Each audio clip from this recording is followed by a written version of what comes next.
¿Qué tal, amigos de todo el Perú? Tengan todos ustedes muy, pero muy buenos días. Bienvenidos a otra edición más de su programa Rumbo Político. Soy el periodista Martín H. Ferrani y quiero aprovechar para enviar un saludo muy especial para todos nuestros televidentes de Vez Cable, nuestros amigos que están en sintonía en Ancón, Caraballo, Cieneguilla, Comas, El Agustino, Independencia, La Molina, Los Olivos, Lurín, Pachacamac y los siguientes distritos como Pupusana, Puente Piedra, Punta Negra, Punta Hermosa, Rímac, San Juan del Lurigancho, San Martín de Porres, Santa Rosa, San Bartolo y a nivel nacional en las ciudades de Casma, Chepén, Guadalupe y la hermosa ciudad de Chiclayo. Muy pronto estamos en Chiclayo, en vivo y en directo estamos con ustedes y a través de la multiplataforma de Vez Radio 101.7 FM a nivel nacional, Vez Cable Televisión Canal 3 en el fanpage, Facebook y la página web.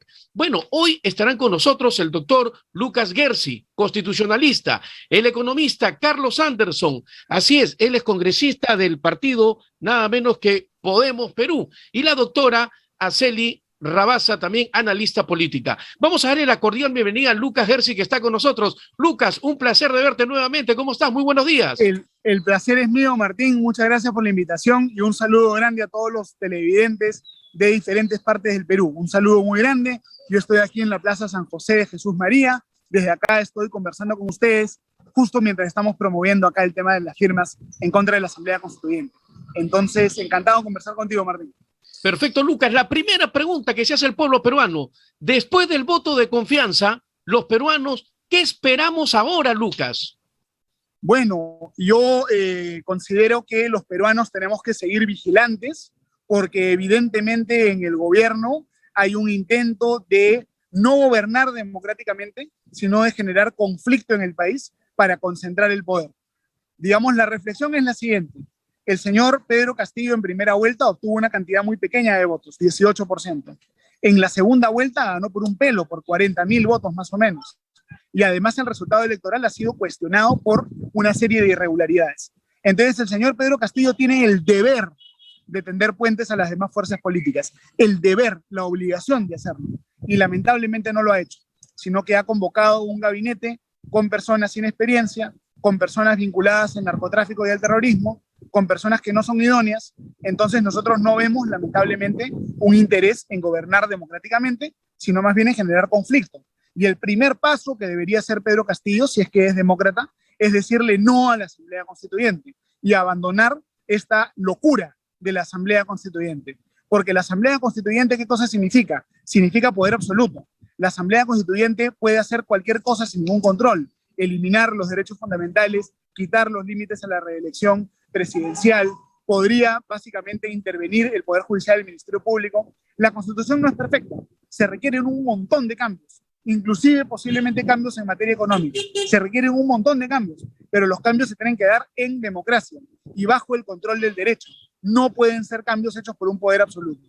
Entonces, el señor Castillo tiene que reconocer que él es un gobernante demócrata, reconocer que él no representa a la mayoría de peruanos. La mayoría de peruanos votó por otras fuerzas políticas, entonces él tiene la obligación de ceder y de comportarse como un demócrata, ¿no es cierto?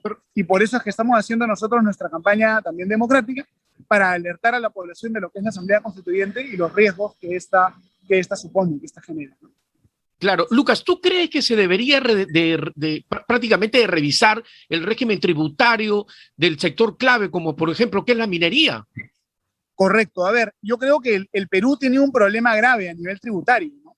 Que es que una proporción muy importante de la gente en el Perú no tributa y prácticamente todos los tributos vienen de unos cuantos. Entonces, en el Perú hay que ampliar la base tributaria, en el Perú podemos revisar el régimen tributario de la minería, etcétera, pero en realidad, Martín, siendo honestos, el problema del Estado peruano no es la falta de recursos, el problema es la gestión. Todos los años hay entidades del Estado que no son capaces de gastar los recursos que tienen y que devuelven el dinero del presupuesto público. Entonces, lo que requiere el Estado peruano es tener la capacidad de gastar los recursos que tiene de manera responsable y eficiente. Muchos de ellos seguramente se van a perder también en la corrupción, ¿no? Entonces, no es, digamos, yo creo que es un error pensar que el Perú se va a cambiar subiendo los impuestos, ¿no? Eso es una algo pues que no es verdad. Y sería una ingenuidad pensar eso. Al Perú, por muchos años, ha tenido superávit, no ha podido ejecutar el presupuesto. No es que los impuestos sean muy bajos, ese no es el problema del Perú, de ninguna manera. Claro, ya que estás hablando Manera. también del Estado, me trae a colación que el gobierno dice que buscará las mejores universidades del mundo que tengan filiales en el Perú. Los estudiantes accedan realmente a una educación de calidad. ¿Es posible, tú crees, Lucas?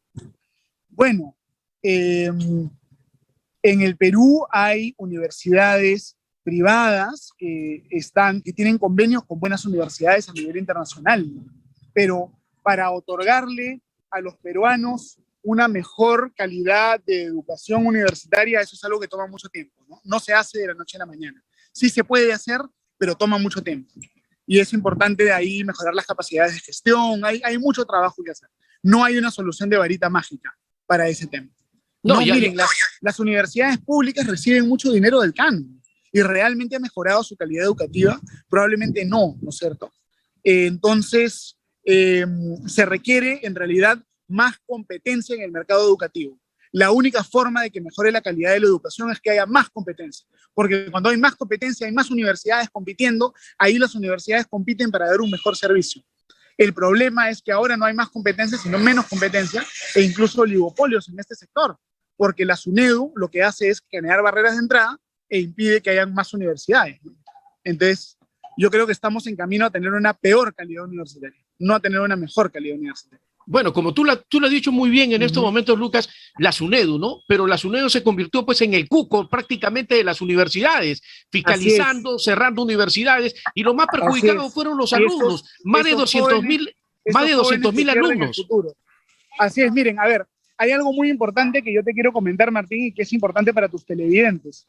Cuando se quiere subir la calidad de algo, no se necesita más regulación del Estado, se necesita más libre mercado.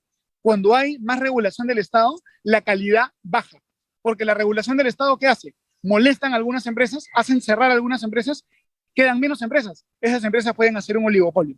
Para que suba la calidad, más bien tiene que bajarse la regulación para que entren más empresas y ahí hay más competencia. La única manera que haya más calidad es con competencia. El Estado puede decir que se haga calidad, pero no es que la palabra del Estado sea como la palabra de Dios en el Génesis. No es que el Estado dice más calidad y automáticamente hay calidad. La calidad se construye trabajando. ¿Cómo se trabaja? Cuando hay competencia, ¿no es cierto? Si yo no trabajo bien, quiebro. Si yo trabajo bien, continúo. Entonces es la competencia lo que mejora la calidad. Todo lo demás es poesía y es engaño. Solo la competencia genera mayor calidad. En todo, en la banca. ¿Por qué la banca en el Perú es un problema? Porque es un oligopolio. ¿Por qué las universidades en el Perú son un problema? Porque son un oligopolio. ¿Por qué las AFPs en el Perú funcionan mal? Porque son un oligopolio. Lo que se requiere en el Perú es libre mercado para generar mercados competitivos, ¿no es cierto? Eso es lo que los peruanos tienen que saber. Y es un tema básico de economía. Lo que pasa es que en el Perú a veces no hay todavía mucha cultura económica. Y estamos acá para promover también que haya más cultura económica. Lucas, ya que estás hablando del tema de la banca, ¿qué opinión te merece que el Banco de la Nación compita con la banca privada? Eso es una barbaridad. Es algo absolutamente equivocado. El Estado no debe competir con la banca privada. ¿Por qué? Porque si la banca privada trabaja mal, quiebra. ¿Eso qué significa? Que la banca privada está motivada para trabajar bien. Si la banca estatal trabaja mal, ¿quiebra? No, porque el Estado no puede quebrar. Simplemente lo subsidian con los estados, con los impuestos. Por eso es que siempre que el Estado ha entrado a hacer actividad empresarial, ha hecho un pésimo trabajo y ha desperdiciado un montón de dinero. El Estado no debe involucrarse en la actividad empresarial. Eso además genera conflictos de intereses, genera corrupción, genera desperdicio. Es una pésima idea, una idea malísima. Lo que se debe hacer es eliminar, bajar los requisitos de la SBS para que puedan haber más bancos privados y para que podamos nosotros resolver el problema de los oligopolios bancarios. Pero lo que compite el Estado, eso es la verdad, desde el punto de vista económico, eso es una barbaridad, un sinsentido, un galimatías, un error. Lucas, ¿qué nos esperaría realmente a todos los peruanos, a los 33 millones de peruanos, si el gobierno del profesor Castillo cambia la Constitución? ¿A dónde vamos a llegar? Nos esperaría una situación muy oscura realmente, porque no se requiere cambiar la Constitución para hacer cambios democráticos. Si alguien quiere proponer un cambio democrático, que se proponga el cambio, evaluamos el pro, evaluamos el contra y tomamos una decisión. La Asamblea Constituyente lo que genera es poder absoluto. Es decir, quien propone Asamblea Constituyente lo propone porque quiere poder absoluto para hacer cosas que van en contra de la democracia. Entonces, si se instala la Asamblea Constituyente, que no va a ser democrática, sino antidemocrática, porque los peruanos solo vamos a escoger con nuestro voto a la mitad de los constituyentes y la otra mitad se va a escoger a dedo, ¿no es cierto? Si es que ocurre eso de la Asamblea Constituyente, van a establecer la reelección presidencial indefinida, van a establecer una economía estatista, van a establecer límites a la prensa, de manera tal que si los medios de prensa dicen cosas que van en contra del gobierno, los periodistas irán seguramente presos, como ocurre en Venezuela y en Nicaragua. Es decir, vamos a perder la democracia y vamos a tener una dictadura. ¿Y la dictadura a qué se dedica? A saquear el país, porque el dictador no gobierna como un demócrata, sino que gobierna como un hacendado, como un finquero. El país lo trata como una chacra y lo saquea, ¿no es cierto? Eso es lo que quieren hacer, quieren saquear el Perú, como el hacendado en su chacra. Entonces, si hay Asamblea Constituyente, va a haber realmente persecución y miseria en el Perú. Miseria como no hemos visto en el Perú en décadas. Va a ser una situación muy dura. Y por eso es que los peruanos tenemos que movilizarnos y pelear para preservar la democracia. Mira, Martín, yo te pregunto lo siguiente. Los hermanos venezolanos que han venido al Perú caminando, ¿tú crees que han venido al Perú contentos? No han venido contentos, porque nadie huye de la patria que lo vio nacer contento. Han venido con el corazón roto y con sus sueños también rotos, porque ahí ellos perdieron la democracia y llegó la dictadura. La dictadura nunca trae nada bueno, y eso es lo que quieren hacer aquí, ¿no es cierto? No queremos nosotros tener que vivir como exiliados en un país que no es el nuestro. Nuestro país es este, y tenemos derecho a construir un futuro en el Perú, que es un país tan hermoso y un país que amamos. Y por eso es que tenemos que estar en contra de la Asamblea Constitucional. Lucas, ¿tú crees que estamos hablando ya de dictadura? Has tomado las muestras de Venezuela, también de Nicaragua. ¿Tú crees que Cuba realmente es un país democrático o se vive una dictadura en Cuba? Cuba es una dictadura terrible. La gente nada por el mar Caribe, donde hay tiburones, para escapar de Cuba.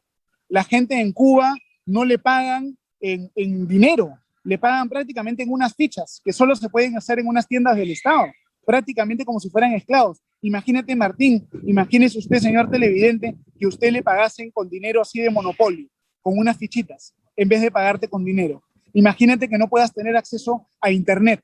Imagínate que toda la prensa sea propiedad del Estado. Imagínate que no haya nada importado. Es una vida realmente miserable. Y al que piensa distinto, lo espían, lo persiguen. Cuba es una dictadura terrible, terrible, que además se ha dedicado Cuba a exportar la dictadura a otros lugares del mundo. La dictadura sabe que no puede sobrevivir siendo pacífica. Entonces, ¿qué cosa hace la dictadura? Agrede a los demás países. Busca crear dictadura en Bolivia, crear dictadura en Nicaragua, en Venezuela, en el Perú, en Ecuador. Entonces, Cuba es un país terrible. Tenemos que resistir a este país. ¿Tú crees que el Perú está yendo un camino a una dictadura? Lamentablemente sí. El gobierno actual está al servicio de Cuba, está a sueldo de Cuba. El simbolito del lápiz es un simbolito inventado en Cuba. Vladimir Cerrón es un agente de Cuba, ¿no es cierto? Básicamente Cuba probablemente está manejando el gobierno ahora y hay un intento de desmantelar la democracia en el Perú. Por eso es que los peruanos que no queremos ser una colonia de un país dictatorial que quiere saquear el Perú, tenemos que movilizarnos para defender nuestro país, ¿no? Definitivamente, sí. Perfecto. Bueno, Lucas, muchísimas gracias por haber estado con nosotros y en estos momentos, pues ahí estás en plena chamba, en la recolección de firmas también. Aquí estamos, dando la pelea por la democracia. Muchas gracias, Martín. Y un saludo muy agradecido a todos los peruanos demócratas que nos están respaldando en todo el Perú. El saludo también de nuestro gerente general, el señor Demóstenes Terrones, te envía un saludo. Gracias por participar en el programa. Un saludo grande al señor Terrones y un saludo grande a ti, Martín. A disposición de ustedes para todo lo que necesiten y realmente muchas gracias. Realmente muchas gracias. Muchísimas gracias. Lucas Gersis ha estado con nosotros, constitucionalista también. Nos vamos a una brevísima pausa comercial. No cambie de canal. Quédese con nuestro programa Rumbo Político. Una brevísima pausa comercial muy pequeñita y ya volvemos con ustedes.